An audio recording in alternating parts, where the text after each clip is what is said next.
Namo Bhagavate Vasudevaya. Om Namo Bhagavate Vasudevaya. Om Namo Bhagavate Vasudevaya. So Hare Krishna, dear devotees, thank you very much for joining us today. I'd like to seek your good wishes and your blessings so that we can continue looking at the life and times of Bhaktisiddhanta Saraswati Thakur, seek his blessings. His disappearance day was yesterday, so we looked at some of aspects of his wonderful, glorious life yesterday, and we just want to continue with that. We could do a very quick summary. He was born 1874, and he was the fourth son of the Thakur, Bhaktivinoda Thakur, who's also one of the gurus in our Sampradaya.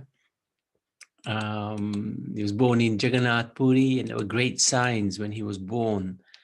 How the Brahmanic, his umbilical cord was like around him, like the Brahmanical cord, and how he was presented before Lord Jagannath, and the garland of Jagannath fell around him.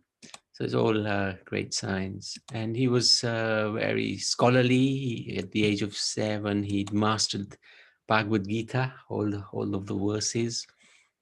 Let me just check this. Oh, yes, you Lokeshwar, you have a question. Go ahead. I didn't understand. Yesterday, was it the appearance or the disappearance of... Oh, sorry, disappearance, yeah. Did I say appearance?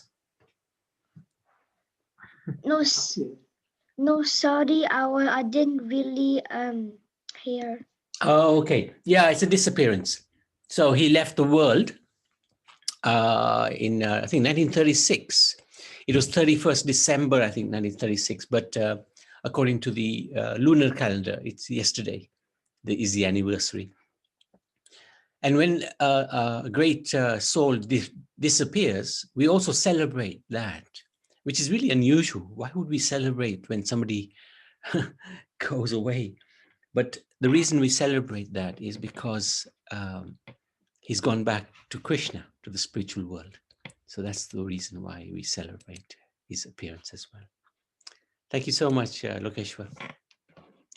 If you have any more questions, just ask, okay? Yeah, a young age, he mastered the Bhagavad Gita. It's age 7, that's right.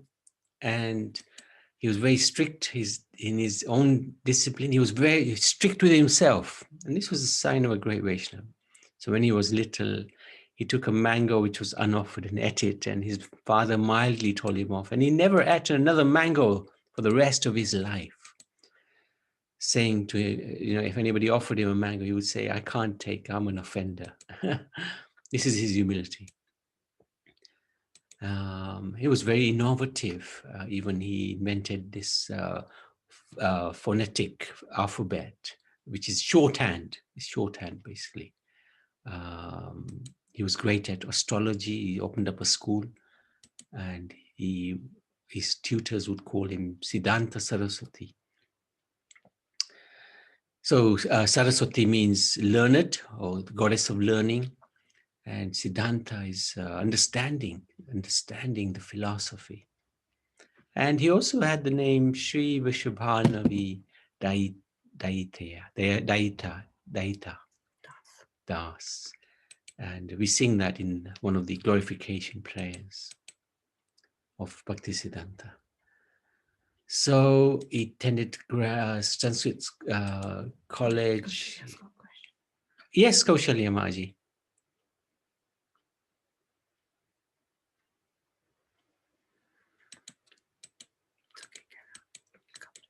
Yeah. So he was also a great writer. He wrote many, many books. Prabhu. Yes. I just wanted to ask you, the Bhaktisiddhanta Prabhu, he didn't eat mango or what? What was the story about? Oh, that was what happened. When he was 5 years old, he went into at their home in Puri. He went into the storeroom and took a mango and ate it. Yeah. And his father said to him that actually you shouldn't have eaten that mango because we haven't offered it to Krishna. So he, at that moment, he was only 5, but he made a vow that from now on, I'll never eat another mango. Okay. Because he took the mango without it being offered. And then whenever anybody would offer him a mango later in his life, he would say, I can't eat because I'm a great offender. So All this right. is incredible humility. It showed also great discipline. You know, I mean, who can resist eating a mango? You know, not many It's people. true. Yes, Prabhu. The king of all. Thank you, Prabhu. Hare Krishna. Hare Krishna. He took initiation from Gokishodas Babaji. Eventually, the Babaji gave him initiation after quite a struggle to get it. And he traveled a lot. Yeah, traveled around India, Bharat, and he spread the glories of the holy name. He took a vow to chant 1 billion holy names of the Lord in 1905. It took him 9 years, and he was chanting 300,000 names every day, which is how many rounds? 192 rounds. And he didn't stop his preaching as well, which was amazing. And he was such a strong preacher that sometimes people would answer the call of nature during the debate. So, and he had many printing presses. He knew the power of the books. He called them the big madanga, wasn't it? Yeah, Brihad madanga. Oh yeah, I got big. It's Brihad madanga. Okay, so yes, Lokeshwa. I heard that Bhaktisiddhanta Saraswati Thakur said that he said that one day there will be a man who will preach the Krishna consciousness all over the world. Did he say that? I'm not sure about that. He may have said that. He may have said that. But certainly he had that desire because do you know what happened when our Srila Prabhupada met Bhaktisiddhanta Saraswati? Do you know what happened the first time? No. Okay, I'll tell you what happened, right? It was amazing. They met in, this is after he took sannyas, which was really revolutionary. As we were discussing yesterday, he took sannyas from the photo of Gokishodas Babaji. And sannyas wasn't something that at that time was done. It was stopped, you know. So anyway, he took it, he did it. And of course, the proof is in the pudding. He maintained it and expanded the Gaudiya mission everywhere. So, so we'll come to what happened in a minute. He opened up many Gaudiya Maths, temples around India, Bharat, 64 of them. And he was very strong in his preaching. He wouldn't tolerate any Mayavadi philosophy. I'm going to become God. He would grab them and shake them up. And they'd run away from him. And then this happened in 1922. Abhay Charan, that's the name of Srila Prabhupada. He was born with that name. So he went with a friend called Narendra Nath Mulik to meet Bhaktisiddhanta. And the very first thing Bhaktisiddhanta said to them, even before they sat down, was, you are educated young men. Why don't you preach the message of Krishna all over the world? So that's what Lokeshwar, that's what the first thing that Bhaktisiddhanta Saraswati Thakur said to our Srila Prabhupada. The first thing, why don't you preach the message of Krishna all over the world? So in one sense, yeah, he predicted it.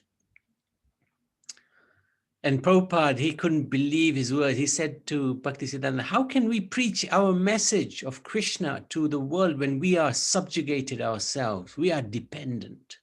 We have to become independent first.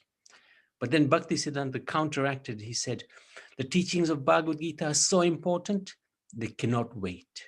They cannot wait for independence. And Prabhupada was so impressed with Bhaktisiddhanta Saraswati, he immediately decided, this is my spiritual master. And then 11 years later, he took initiation. And he was called Abhay Charanavinda. So Bhaktisiddhanta added Aravinda to his name.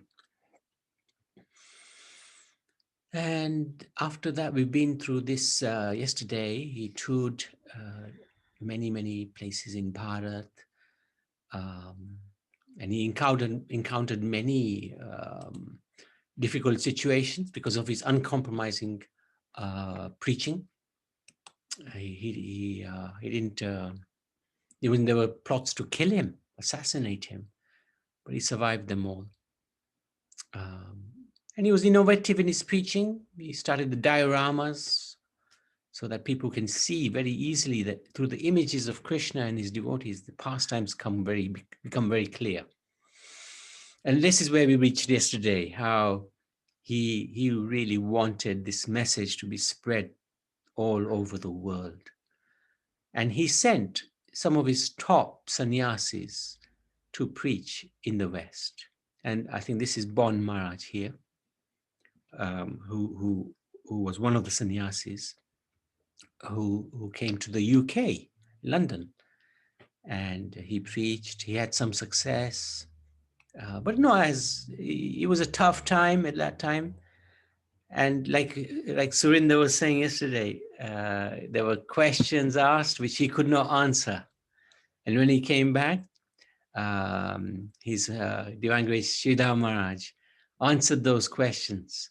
And Srila Prabhupada was very joyful at that time. And there's Srila Prabhupada there. Oh, I should have asked Lokeshwar, where is Prabhupada? Never mind. Lokeshwar, are you there? Yes, Prabhuji. Where's Prabhupada in this picture? Where do you think Prabhupada is? Our Prabhupada. Is that him? Is that him? Is that him? Is that him? That's him. That's Prabhupada. That's Srila Prabhupada. That's in 1935, very long time ago.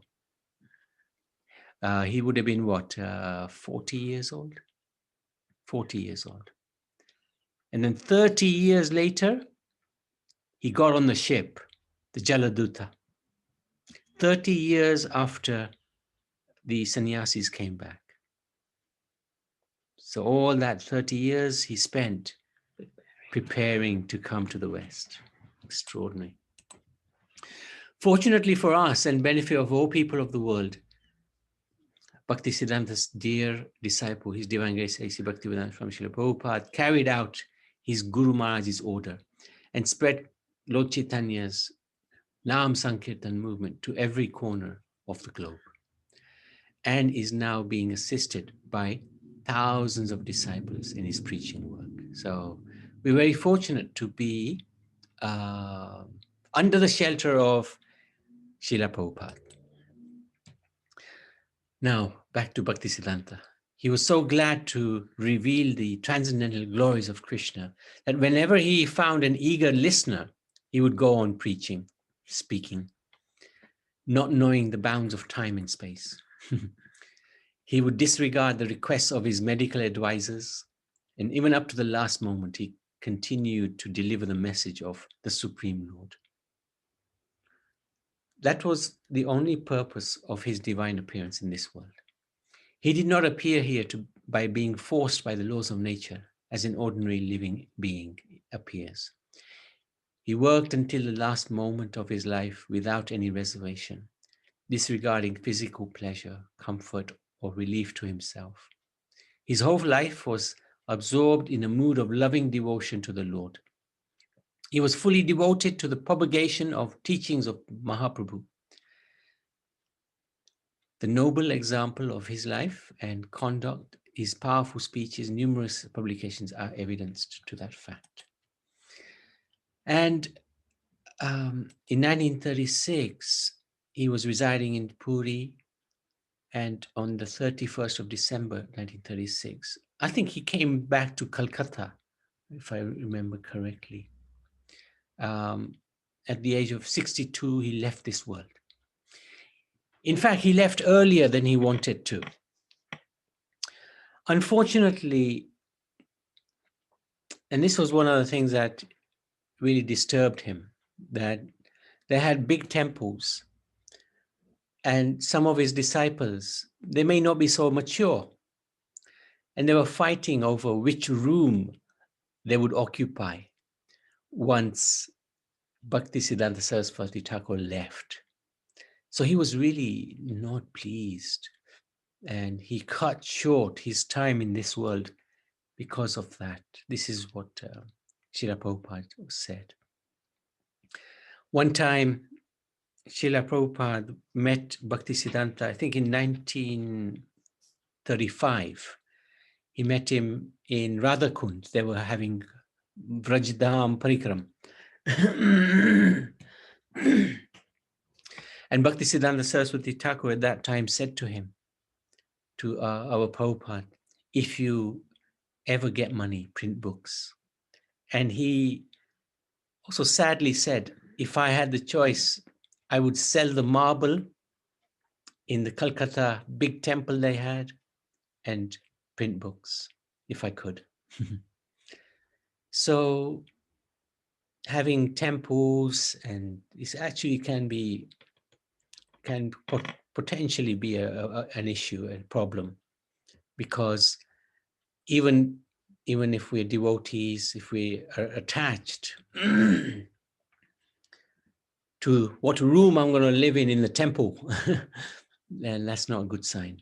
Even we living in the temple, what salary is I am going to get by serving in the temple, that's really not good attitude.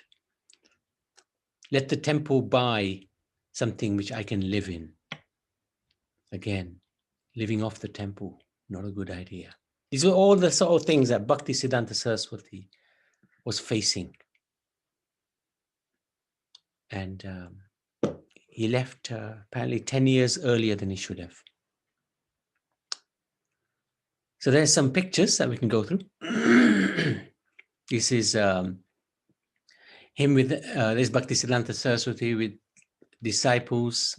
And he had a lot of disciples, reputed to have about 50, 60,000 disciples. He gave sannyas to 18 of them, the highly qualified ones. And this is in 1930 in Calcutta. This was before they had the big temple. I can't remember what it's called now. Bagh Bazaar temple, wasn't it? Bagh Bazaar, something like that. So you can see there's a lot of followers with matangas. And this is another nice picture. This is a giant of a man. This was his bodyguard.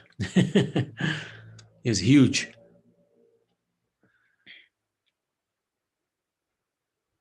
He used to eat something like 2-3 kilos of rice every day, more than 3 or 4 times than the other devotees. Another nice picture. I'm not sure who, this is Bhaktisiddhanta Saraswati, but I'm not sure who the other devotees are. But it's an interesting picture. How serious they look. They were really focused on spirituality. No messing about.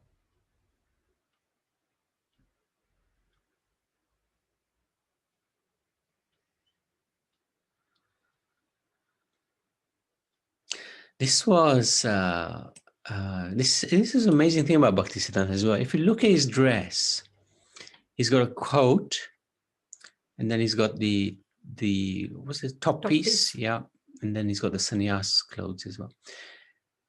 This is quite unheard of. Sannyasis wearing, like stitched clothes. Sannyasis generally would wear the top piece, the dhoti, maybe a kurta. But not jackets like this. So he was actually very innovative. He used everything for Krishna service, even his shoes. Sadhus hardly wore shoes in Bharat. But Bhaktisiddhanta Saraswati said, no, we can use everything. Yukta Vairagya. You can use everything in the service of Krishna. And when he met like the foreign dignitaries, he would be very gracious with them. Very gracious, and you'll be shocked at some of the things I'll mention in a minute.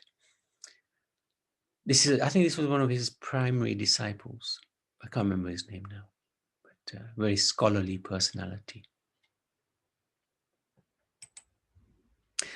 This was at the opening of, this is the governor of Bengal, John Anderson, with Bhaktisiddhanta at Gaudiya Math headquarters in Mayapur in 1935. So the governor came to visit. So you can see he was such an important person that the governor himself came to visit the temple. And Bhaktisiddhanta was so gracious that he didn't want his guests to be uncomfortable in any way at all. And if they wanted, he would even order them meat to eat.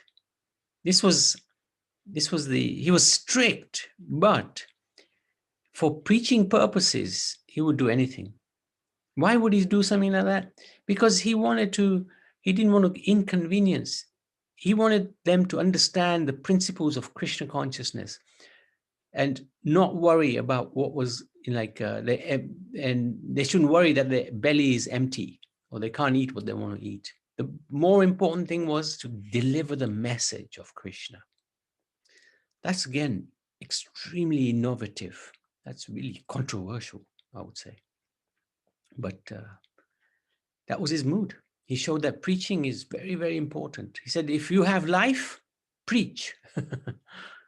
If you don't have life, do deity service. So quite interesting. And if you look at this, God bless the king. He didn't want his guests to be uncomfortable in any way, but he wanted to preach the message of Krishna. That he would not compromise. And this was towards the end of his time. So we can have a look at his legacy.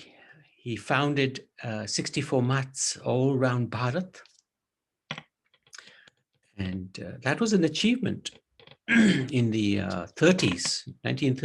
That's a big achievement. And I think in 27 of them, he installed Radha Krishna, something like that. He had something like 50, 60,000 disciples. That's a lot of disciples. He left a lot of instructions, and we'll try to go through some of those instructions in a minute. His innovative ideas. This is quite an important one. The parampara.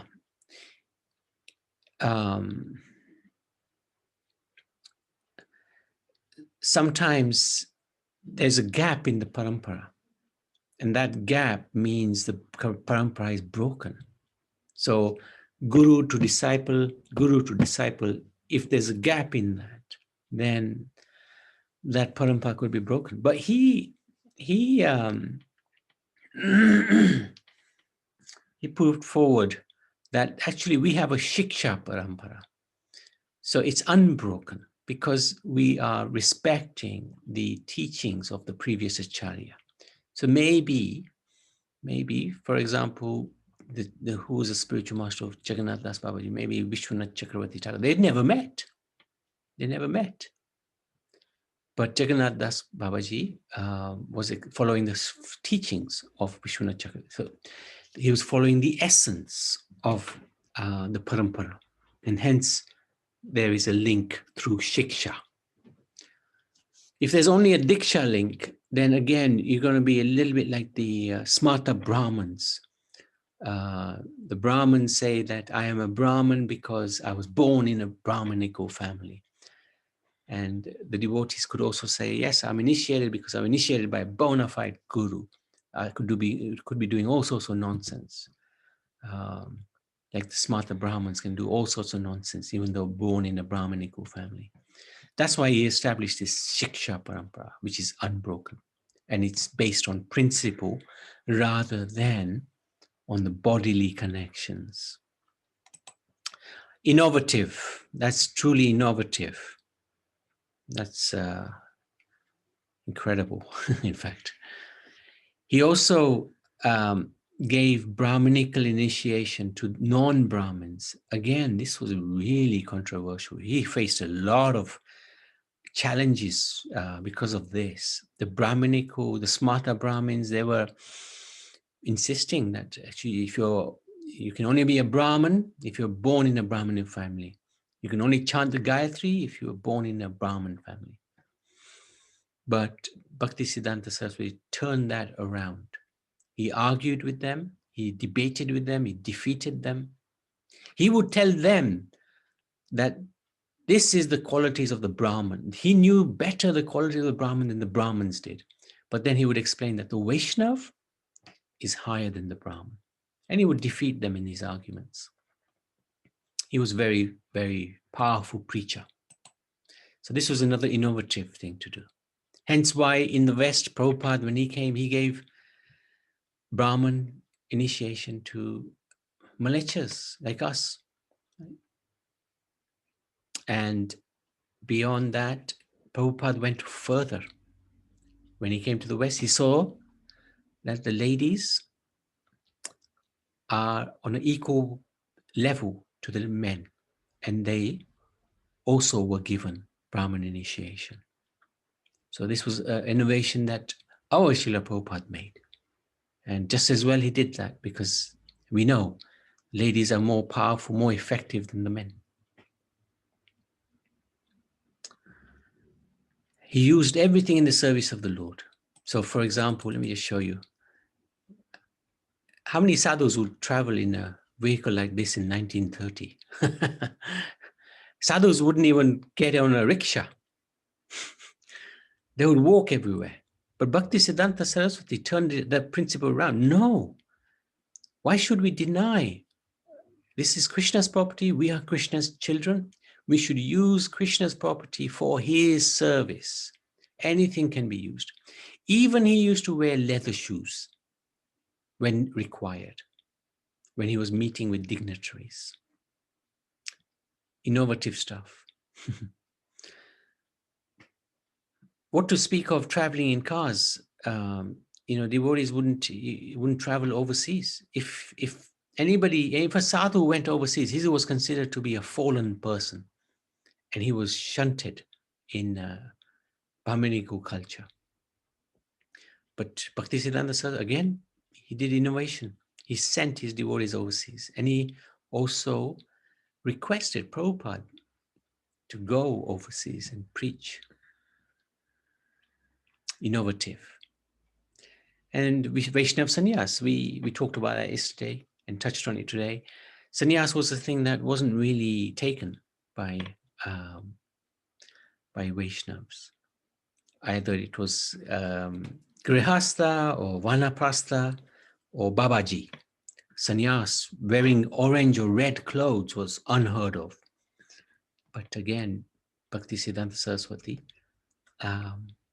took sannyas, and he gave sannyas to 18 of his disciples. And again, why? For preaching purposes only. So this was all to enhance the spreading of the holy names.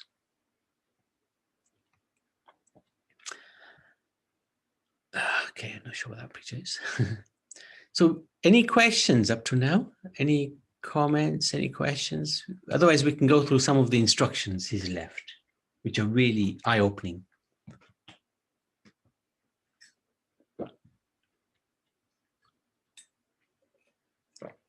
Okay. He talks about, this is one of the most incredible ones, about fault finding. We all like to find a fault in somebody, right? It's one of our hobbies.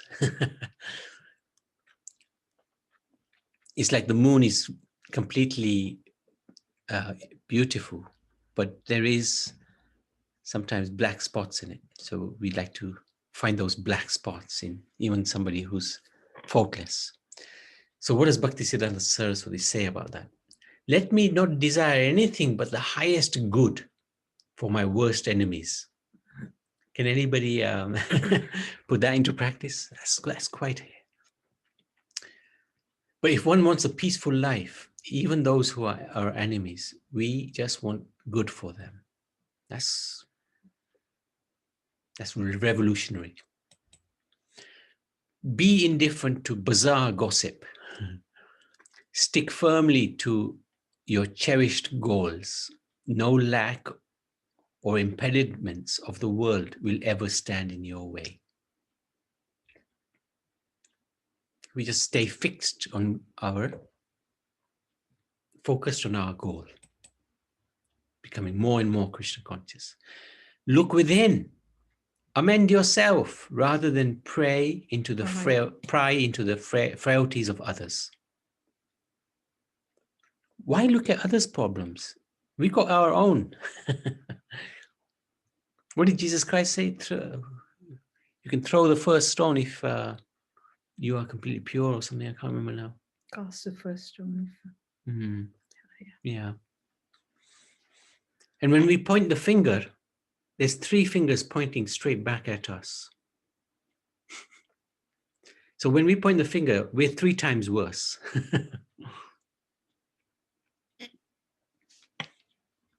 So look within.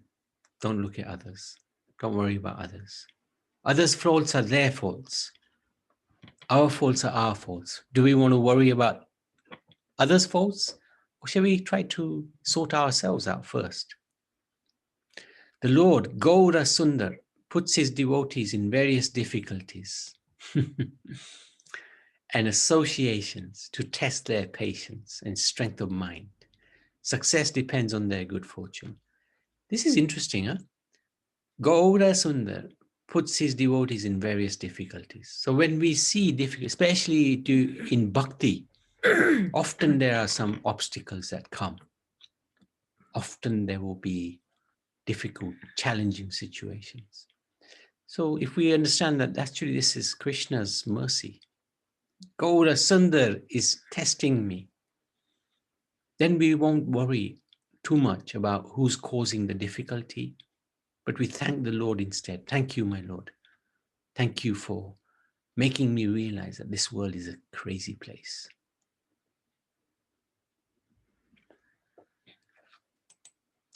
When faults in others misguide and delude you, have patience, introspect, find faults in yourself. Know that others cannot harm you unless you harm yourself.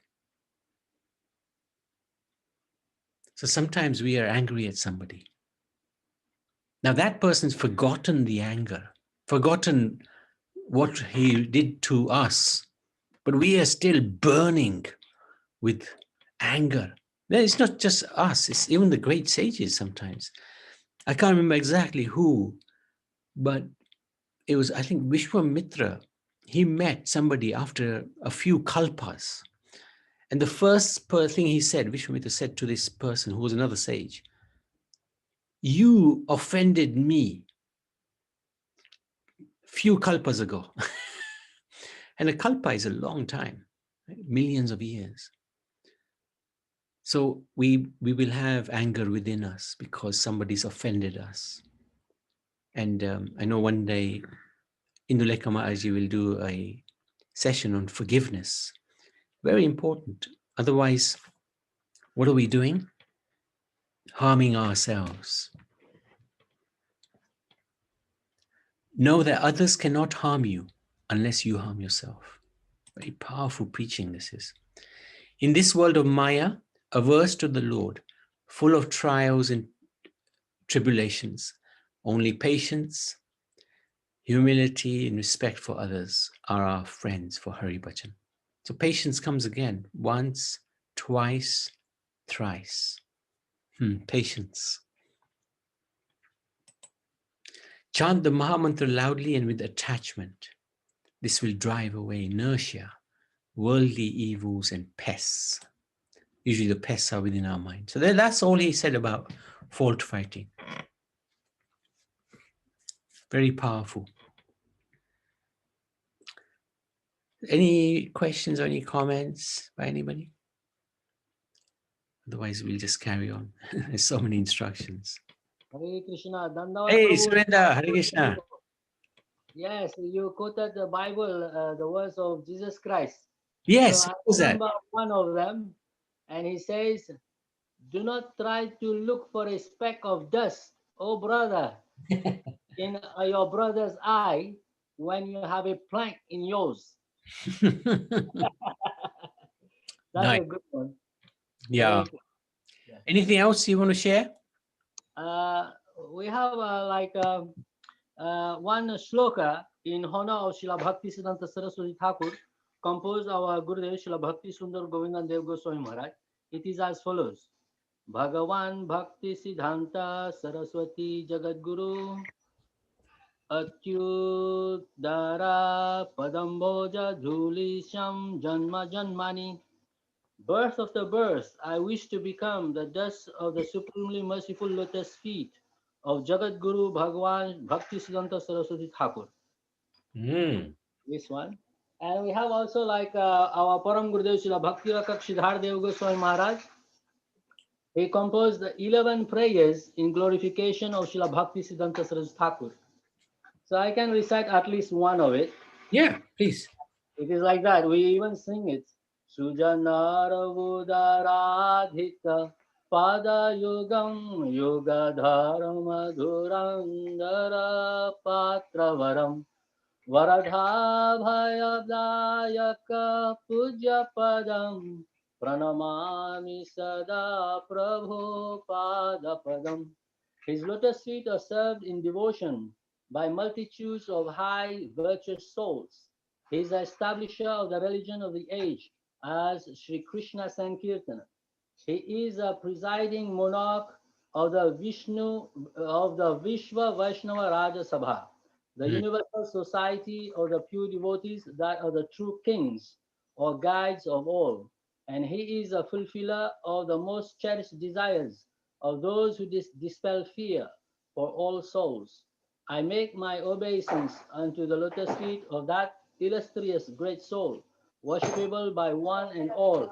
Perpetually do I make my obeisance unto the radiance emanating from the toenails of the holy feet of my Lord. Srila Bhaktisiddhanta Saraswati Thakur ki jai. Nitai Gaura Premanandi.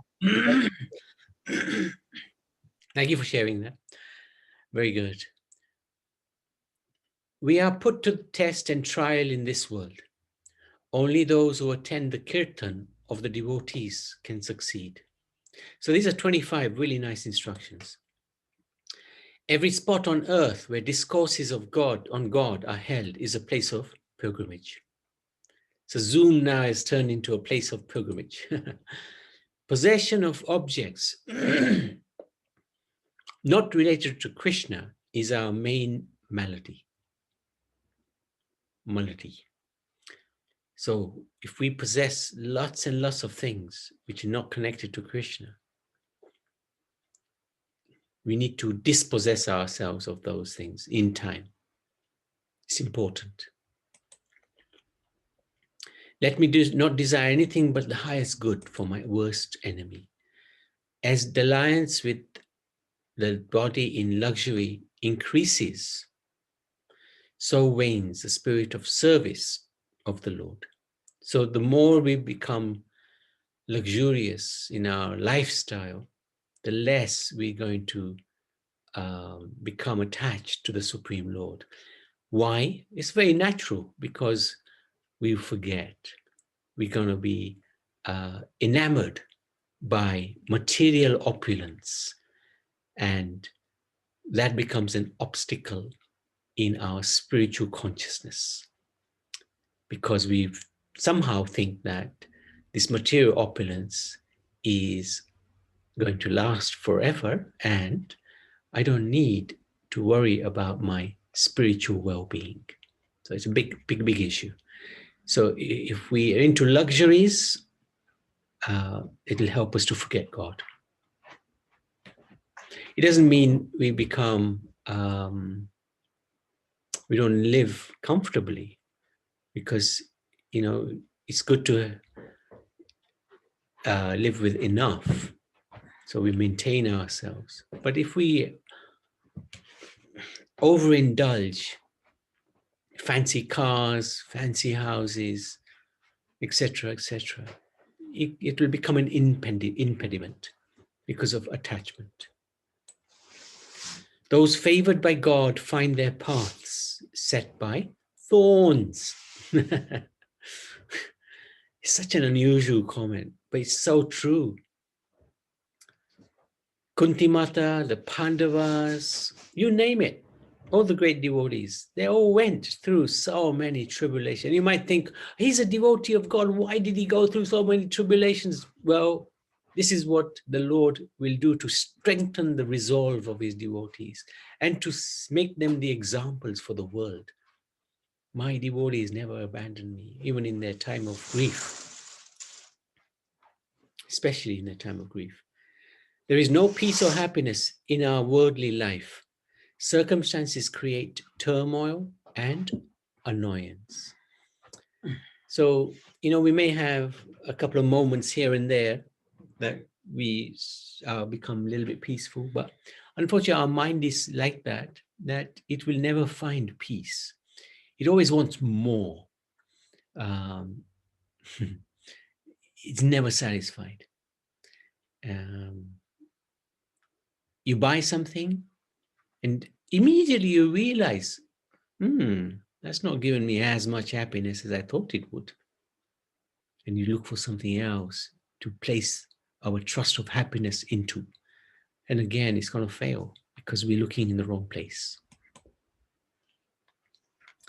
Chant the Maha Mantra loudly and with detachment. This will drive away inertia, worldly evils, and pests. Be indifferent. Okay, we've been to that. To bazaar gossip, stick firmly to your cherished goals. No lack of or impediments of the world will ever stand in your way. Pay due respect to the extroverts of the world, but do not be appreciative of their manners and conduct. They are to be shaken off from your mind. So this is like the Trumps of this world. Don't worry about them. Kaushalya Maji, yes? Yes, Prabhu, I just want to ask, when you chant loudly Hare Krishna, and what does it say? Does it say inertia? What does it mean? Laziness. Laziness goes away. So in the morning, early morning, Hare Krishna, that will wake you up. Thank you, Prabhu. Hare Krishna. A devotee feels the presence of God everywhere, but one averse to the Lord denies his existence everywhere, anywhere. But of course, the one who is averse to God, he will see this coronavirus everywhere.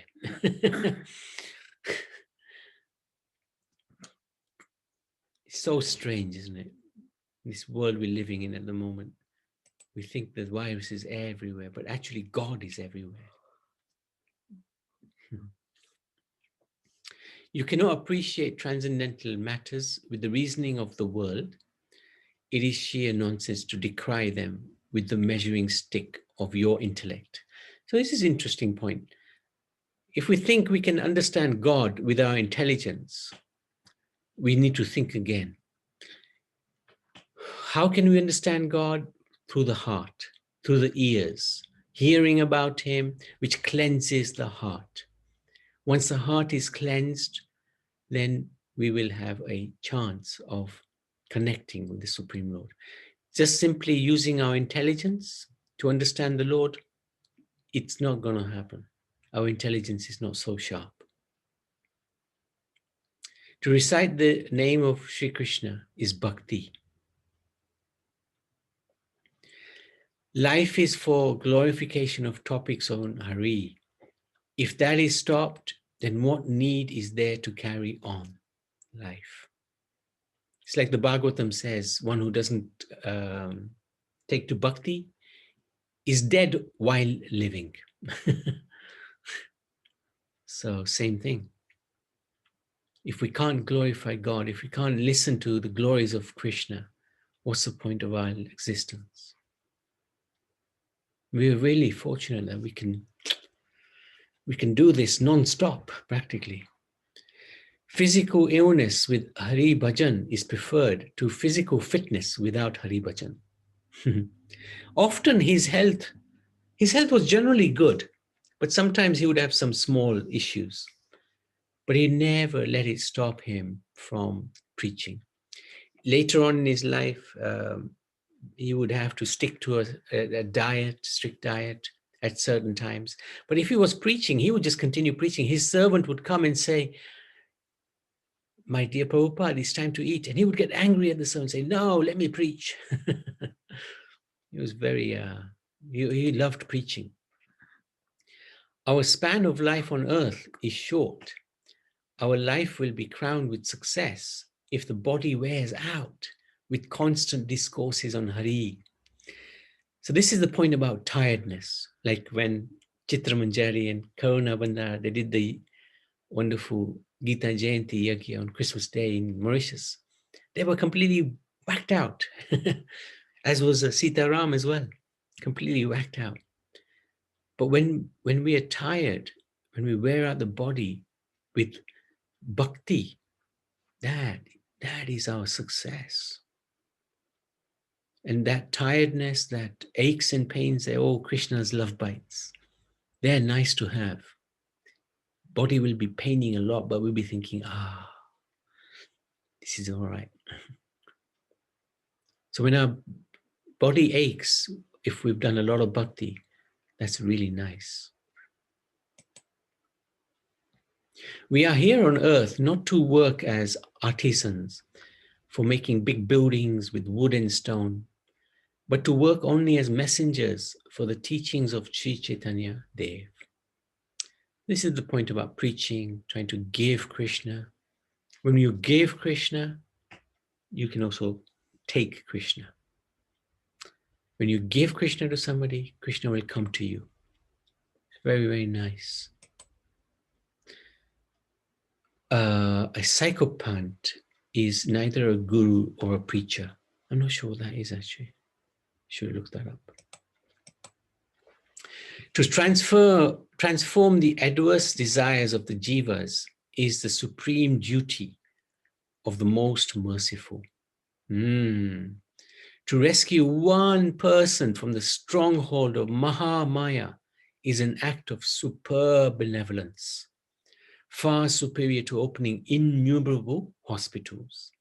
So if we can just help one person in our life to become closer to Krishna, it's a great achievement, great duty done. So we have to try to present this Krishna consciousness to those who are innocent and who are waiting, actually. Many people are just waiting for this message to come to them. And immediately it comes to them, they wake up. And for them, Krishna consciousness becomes very easy to follow.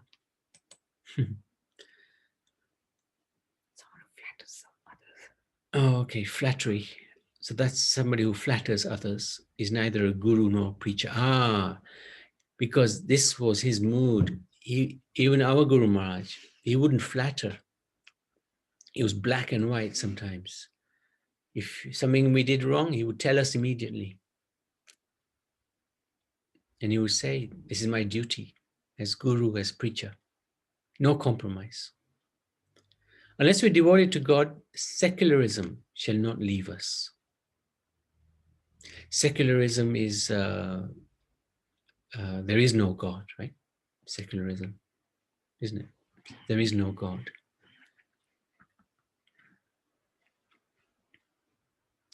Look within, we've done this one. Amend yourself rather than pry into the frailties of others. In this world of Maya, aversion to the Lord, full of trials and tribulations, only patience, we've done this one as well, humility, respect for others, are our friends for Hari Bhajan.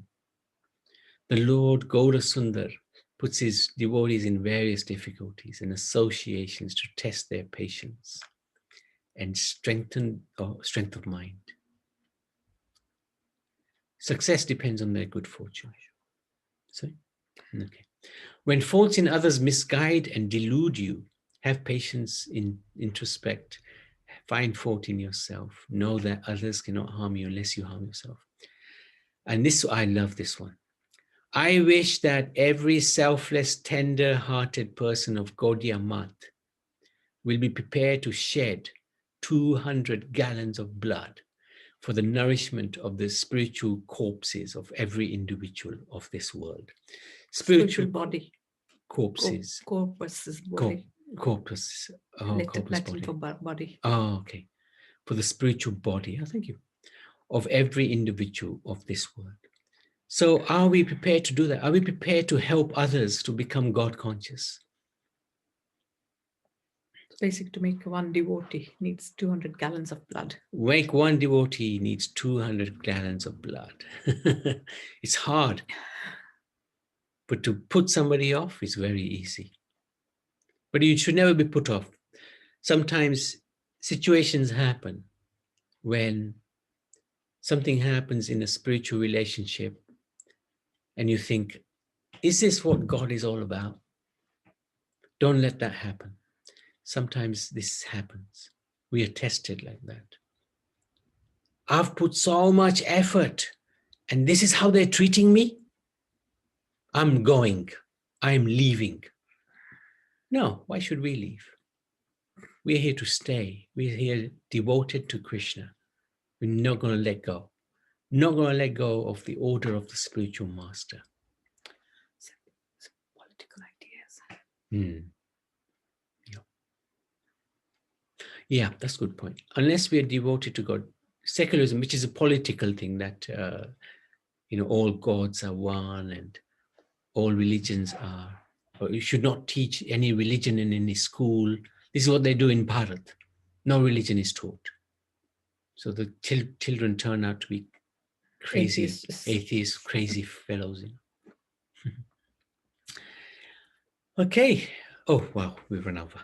Any questions, any comments, any doubts, any criticisms, any faults? Yes, Kamakshi. Haribol, my thought process is going weird. Person has to be in the right place at the right time, and if the person is not ready to have Krishna in their life, no matter how many times they come across Bhagavad Gita devotees, it won't happen. But I think it has to be from within the desire, and that's when actually it clicks. Definitely, but when do you know when is the right time? I think it is a realization in the within. If Krishna For them had it is. No, for them it is. But what about for you? So, for example, if you're on the street and you hold out a book, who can you judge who will take that book? No. So you are the one holding out the book. That's all you're doing. The rest is between Krishna and the soul.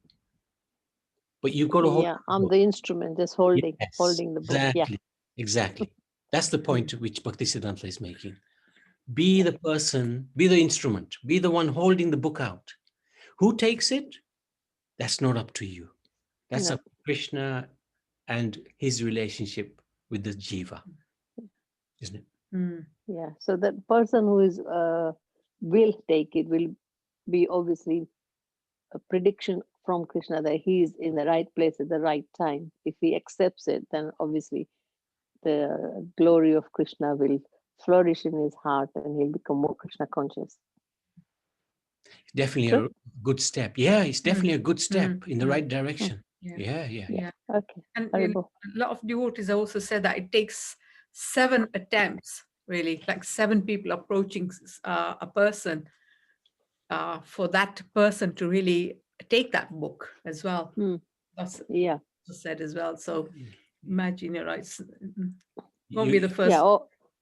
So you over the years from experience of holding a Bhagavad Gita and the rejections you get, but then you feel okay, it's not right time for you. Never mind. Next. That's right. Yes. Thank you. But we've tried that. That's 7. We've stood in a line in the high street, 7 devotees, and we've held out a book, but it doesn't work. That's not true. That person still walked by. Didn't take a book. Well, because he's not ready for it. Yeah. You didn't get the joke, Kamakshi. I did. I've been. No, it's you just don't know. Yes, Indulekamaji. Hare Krishna, Prabhuji. Hare Krishna, everyone. Thank you for this nice realization. Something happened last night. I'm preaching to non-devotees. I'm reading Bhagavad Gita to non-devotees. And maybe you have the experience of how how non-devotees behave while you are reading the Bhagavad Gita. There is questions, I may say stupid questions, which I don't take for stupid, but I encourage them to come forward with more questions. And there is also comments, and there is also jokes going on. So last night we had lots of these things, but because they are non-devotees, there's one sincere devotee in there, a young man of 28 years old. And I, not to like make them feel like rejected in a way, I just carry on with the joke sometime. Last night, this young man, I was trying to speak their language because they're all from India. So I was different part of India, like Anil is there, and there are some others. So Sharmila, Anil, and all, but they're not devotees actually. And they joke a lot. They speak in Hindi. So I was trying to speak as well, using their language. Then I was telling them, look, you're teaching me Hindi. And Shubham, the young man, he said, but Mataji, they are teaching you the wrong thing. So I said, it's okay, Shubham. I am giving them the right thing. So afterwards, I felt bad. I said, I should not have encouraged this kind of interaction. But it was not bad. It was like they were bringing their knowledge of meditation, how they meditate, why they meditate, like different as we do, different, right? So then I was thinking, maybe I did something wrong. And I went to bed with a very heavy heart. I say, how am I going to forgive myself? Why? Then when you're telling about Bhaktisiddhanta Saraswati Thakur, we cannot, he's not comparable with anyone, let alone high people like myself. I'm a low fallen soul. I can never compare myself to any other devotees. So here I'm thinking that if Bhaktisiddhanta Saraswati Thakur could use everything in the service of the Lord, maybe I use their language just to get them attracted to what I want to pass on my message, right? Yeah, I agree with you. I think you have to sometimes just go with the flow. Yes. See where it takes you, because if other things don't work, you try that. Yes, because I was thinking if I am just being a bit too strict, they might just leave and go. But actually, it's like been 4 months now, 4 months since I started with the Bhagavad Gita with them. But I can see now most of them they are showing interest. Yeah, they are showing interest, so which is like encouraging me as well, because I'm learning as well. So now I can see that, yes, but we can use any medium, as you said, just to make people become devotee. I think the only way you draw the line, of course, is if they blaspheme devotee. No, there's no blasphemy. There's mostly joke, like they want to play sitar, they want to do meditation in other ways. I said, that's very good. But here we are talking about the Lord. We are very serious about the Lord. Yeah. So sometimes, there is little deviation, but I need to keep them on track. I try to keep them on track. Yeah. But one person asked me one question.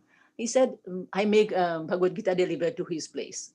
So he said, okay, Mataji, I got Bhagavad Gita. Thank you very much. But what is this as it is? So I had to explain what is it. Of course. Yeah. So this is like, if like devotee, if we think is a, what is a foolish, stupid question, but then he does not know, right? But actually, that's an important question. Yes, it is an important question. Good preaching, it's a really good preaching point, Yes. Yeah, it's a kind of Prabhupada. Yeah, nice. Thank you. Yeah, well done. You're a pioneer when you're preaching to non-devotees. That's really where. At the beginning I had lots of them. Now I have like 7, 8 who are very serious now. They don't miss. I am late, they are not late. No, that's good. But then the little deviation is there sometimes. The little joke is there sometimes. So I take it. No, take it. Okay. Yeah, you flow. Yeah. Go with the flow. Yeah. Absolutely. Yes. Okay. Thank you. Thank you, Prabhuji. Well done, Maji. Very, very good. It's not me, Prabhuji. It's Krishna's mercy. Because I wanted to read the Bhagavad Gita with someone. So he sent me these people. Thank you. Yeah, well done. That's good. Anybody else? Anything you'd like to share? Any comments? Any more questions? What did you think of Bhaktisiddhanta Saraswati's instructions? Quite interesting instructions. Anybody like to share anything?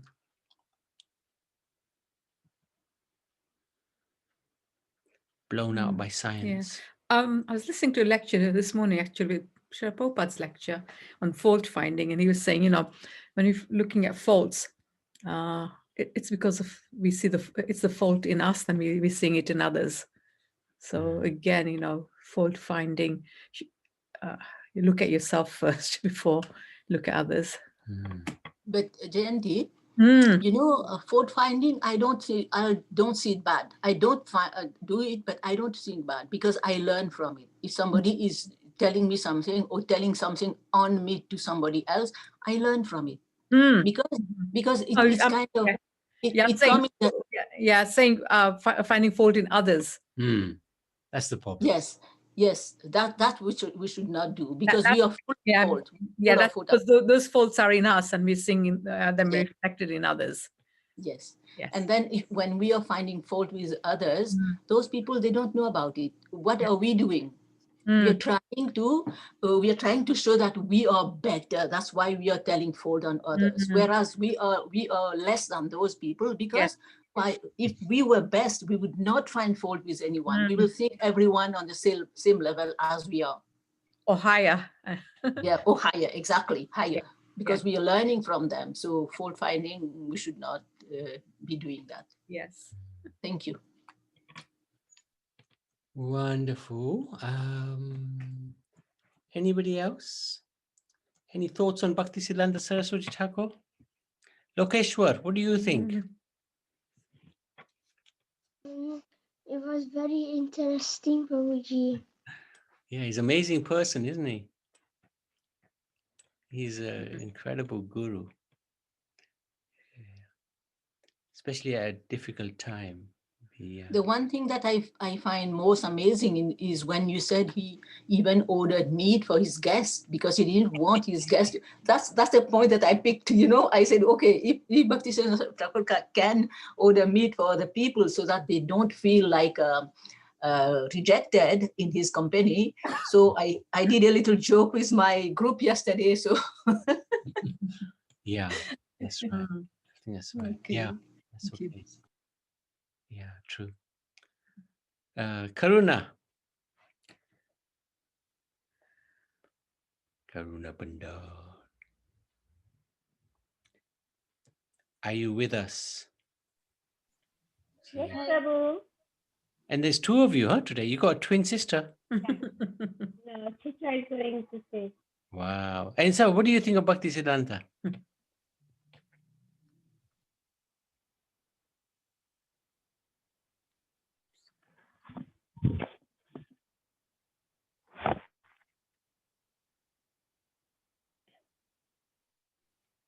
Haribo?